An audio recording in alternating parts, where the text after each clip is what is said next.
ছিল কিসের? পালক পুত্রের প্রচলন ছিল, পোষ্যপুত্র। তাবান্নি যেটাকে বলা হয়, আরবিতে কি বলা হয়? তাবান্নি মানে কোনো কাউকে ছেলে বা মেয়ে বানিয়ে নেওয়া, তাবান্নি। জি হ্যাঁ।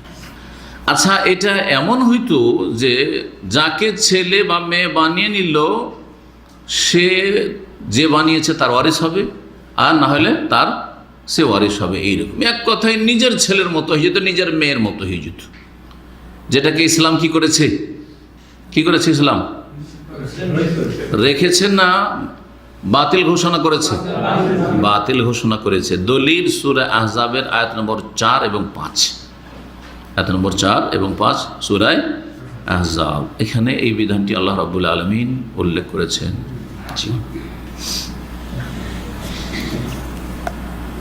ওমা জাআলা আদিয়াকুম আবনাআকুম, তোমাদের মুখে ডাকা ছেলেদেরকে, সন্তানদেরকে তোমাদের আল্লাহ ছেলে বানাননি, ছেলে করেননি।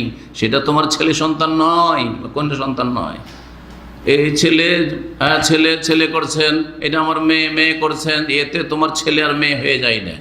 অনেকে এরকম কচি অবস্থায় রাস্তাঘাটে আজকাল যেসব পথের বাচ্চাদের পাওয়া যায়, যাদের বাপ মায়ের খোঁজ খবর নেই অথবা অভাবের কারণে ছেলে মেয়ে, অনেকে একসময় ছিল দুর্ভিক্ষ ছিল, অভাব ছিল, তখন ছেলে মেয়ে নিজেই দিয়ে দিচ্ছে, নিজে থেকে দিয়ে দিচ্ছে। অনেকে আবার নিঃসন্তান, ছেলে মেয়ে নেই, সেজন্য ভাইয়ের বা বোনের কারো ছেলে মেয়ে নিচ্ছে না আমাদের দেশে। জি হ্যাঁ, এই ক্ষেত্রে যদি রাখে নিজের পারিবারিক স্বার্থে রাখতে পারে, অসুবিধা নেই, কিন্তু তার বাপের নামকে সেখান থেকে উজ্জ্বল করা যাবে না। যদি করে দেয়, কাগজপত্র যত আছে তাতে বাপের নামকে উজ্জ্বল করে দিয়ে যে পালক পুত্র নিয়েছে তার নামের সাথে সম্পৃক্ত করেছে, তাহলে এটা হারাম, কাবিরা গুনাহ, উভয়ের জন্য কাবিরা গুনাহ। যে এইরকম পালক পুত্র নেবে তার জন্য, আর যাকে এইভাবে নেওয়া হবে আর তাতে সে সন্তুষ্ট, সেও কাবিরা গুনাহ করলো। লানাল্লাহু মান ইদ্দা ইলা গায়রি আবিহ, রাসূলুল্লাহ প্রসিদ্ধ হাদিস।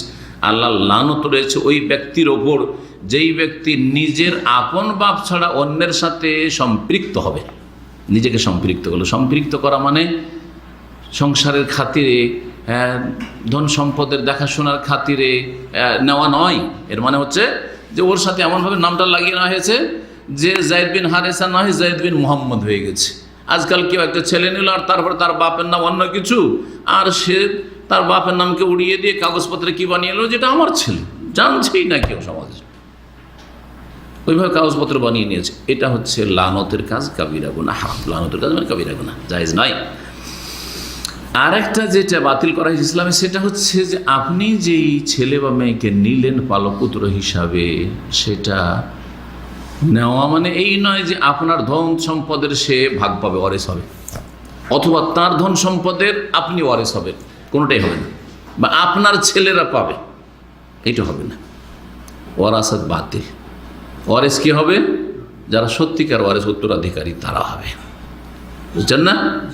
জি হ্যাঁ। সুতরাং যে আজকাল একটা ছেলে নিয়েছে, অনেকের ছেলে আছে, তারপরে আরও ছেলে নিয়ে নিয়েছে হয়তো, তারপরে তখন বলছে আমার, অনেকে গৌরব করে বলে, এটা তার উদারতা যে আমি আমার ছেলেদেরকে যেমন জমি জায়গায় ভাগ দিয়েছি, এই ছেলেটা আমার নয়, তবুও যেহেতু ছোটো থেকে আমি ছেলে হিসাবে মানুষ করেছি, নিয়ে এনেছি, সেজন্য তাকেও অতটা ভাগ দিয়েছি। কত যে সওয়াবের কাজ করেছে, অথচ কাবিরা গুনাহ করেছে, জালেম, সে জুলুম করেছে। মান কাতা মিরাসা ওয়ারিসি, ওয়ারিসদের মিরাসকে কেড়ে নিয়ে ওকে দিয়েছে। কাতা আল্লাহ মিরাসা মিনাল জান্নাত, তখন জান্নাতে যে তার ভাগ রয়েছে সেটা তার কাছ থেকে আল্লাহ কেড়ে নেবেন, ছিনিয়ে নেবেন। কবিরা গুনাহ, এটাও দেওয়া যাবে না।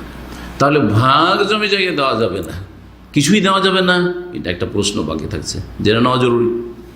কিছুই দেওয়া যাবে না। তো একটা ছেলে এতদিন ধরে আমার ঘরে আছে, আমি মানুষ করলাম, সেও হয়তো কিছু আশা করে, তার কিছুই নেই, যা কিছু শ্রম দিয়েছে, সংসারে দিয়েছে, কিছু দেওয়া যাবে না? অবশ্যই দেওয়া যাবে। আর একটা রাস্তা আছে। কি রাস্তা? ওসিয়তের রাস্তা খোলা আছে। ওসিয়ত ওয়ারিসের জন্য নয়, কিন্তু যারা ওয়ারিস নয় তার জন্য ওসিয়ত আছে। ইন্নাল্লাহা কাদ জাআলা লিকুল্লি জি হাক্কিন হাক্কাহু, ইন্নাল্লাহা কাদ আতা কুল্লা জি হাক্কিন হাক্কাহু। আল্লাহ রাব্বুল আলামিন প্রত্যেক পাওনাদারকে, হকদারকে তার হক দিয়ে দিয়েছেন। ফালা ওয়াসিয়াতা লিওয়ারিসিন, সুতরাং কোনো ওয়ারিস, উত্তরাধিকারীর কোনো ওসিয়ত চলবে না। তাহলে ছেলের জন্য ওসিয়ত করে দিলাম, মেয়ের জন্য এই ওসিয়ত করলাম, স্ত্রীর জন্য এই ওসিয়ত করলাম, এই ওসিয়ত ফসিয়ত চলবে না। যারা ওয়ারিস তাদের জন্য ওসিয়ত চলবে না। যারা ওয়ারাসাতে বঞ্চিত হচ্ছে তাদের জন্য ওসিয়ত। যেমন প্রবাসে আছেন অনেকে, কিন্তু প্রবাসে মারা যাচ্ছেন।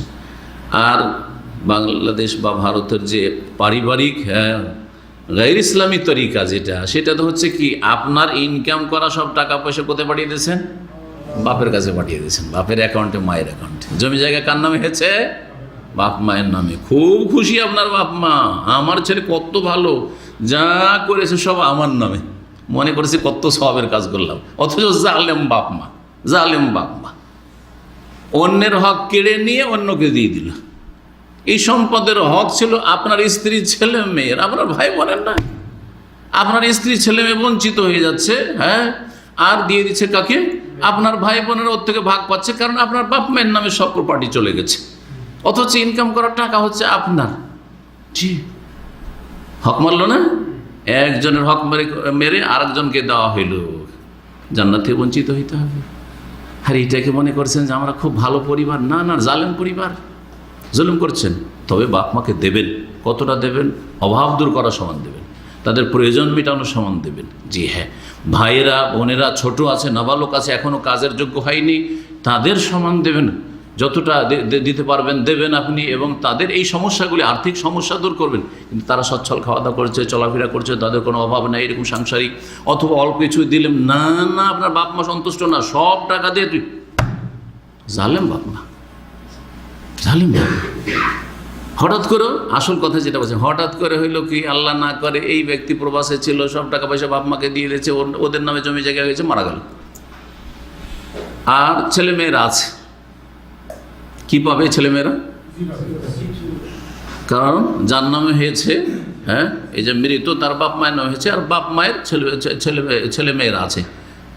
সুতরাং এই আপনার